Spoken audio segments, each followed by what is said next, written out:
I'm Jose Otero. This is Andrew Goldfarb. Hi. Nintendo Direct just happened. Wow.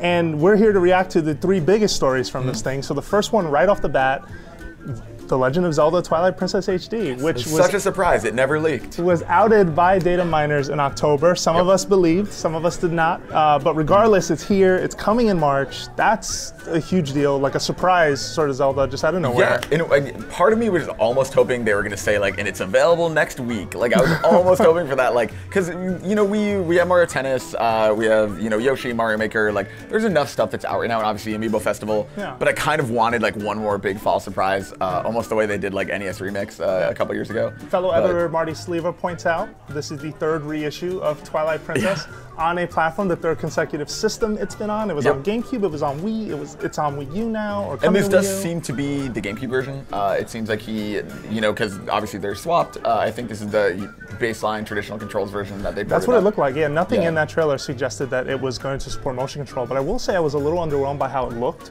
Like I'm not entirely sure. I need to rewatch that footage like 8 times before I really put my finger on it. But something about like just the texture work seems just sort of flat. And that's kind of the thing, right? Like that's why like something like Wind Waker can look so good because that's sort of a timeless, ageless thing. Whereas like, you know, this was ultra realistic at the time and now it's not. Yeah. So I think like the textures do look better, but you know, you can only make it look so good. Yeah, and then you had Zelda Wii U.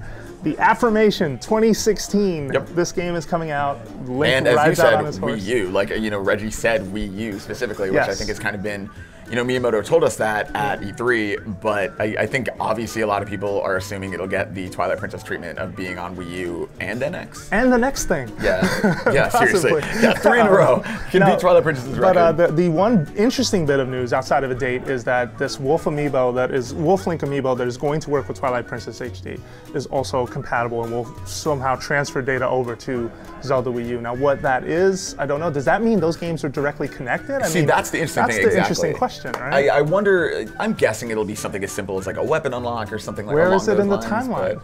Yeah, God, you get to update your timeline again, your favorite thing. But then the big mamma jamma, and this thing does not have a date attached to it at all, but the next Smash Brothers character has been announced. Now this doesn't seem to be tied at all to the voting ballot thing, the Smash ballot that they had. It seems that in December that announcement's coming, but Cloud from Final Fantasy VII is now a playable character set to appear in Smash Brothers. That is so cool, and that trailer is incredible. Very good trailer. Really, and it's funny because like the minute the score started, you were like, is it Sephiroth or is it Cloud? Like I love that you like immediately were like waiting to see.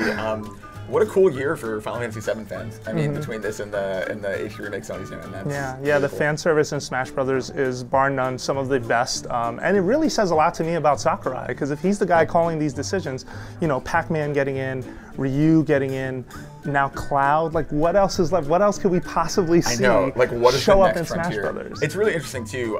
Master first Chief. of all, right? That would be like the ultimate. I love that we'll get a Cloud Amiibo now. I think that's really cool. You know, they didn't explicitly say that, but I think that's kind of. Oh no, that's happening. Yeah, every Smash character gets an amiibo. And it's really interesting because obviously Final Fantasy VII was never on a Nintendo platform, but Theater of Them was, and its sequel, and Cloud's in those, and then Kingdom Hearts Chain of Memories on Game Boy Advance, and Cloud's in that. So it's like sort of he's been on Nintendo. But it makes you wonder if Square and Nintendo are then having talks to do something else Final Fantasy related, something special. I mean, this amiibo opens the door for that, so we'll see. Yeah, and I mean, don't forget, like Final Fantasy VII just came to iOS and PC, so maybe a Wii version could happen. Who knows? Yeah. So what do you think of these 3 stories? I mean, what a Nintendo Direct! Like, just a great way to start, a great way to finish. Let us know what you thought of the middle. But for everything Nintendo, you are already in the right place. IGN.